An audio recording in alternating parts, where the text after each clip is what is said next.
ভাঙা বীজ। একজন কৃষক দুটি বীজ রোপণ করলেন। একটি দ্রুত অঙ্কুরিত হয়ে নিজেকে নিয়ে গর্ব করল, অন্যটি উঠতে যেয়ে ভেঙে গেল, কিন্তু হাল ছাড়েনি।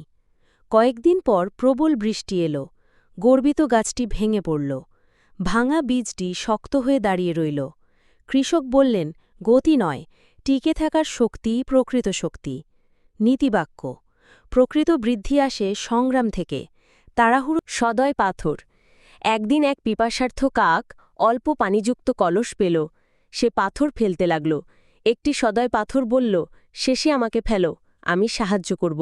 কাকটি অবাক হলেও শেষে তাকে ফেলল, আর জাদুর মতো পানি উঠে এলো। পাথরটির ছিদ্র ছিল, যা ধীরে পানি শুষে ছেড়ে দেয়। কাকটি হাসল।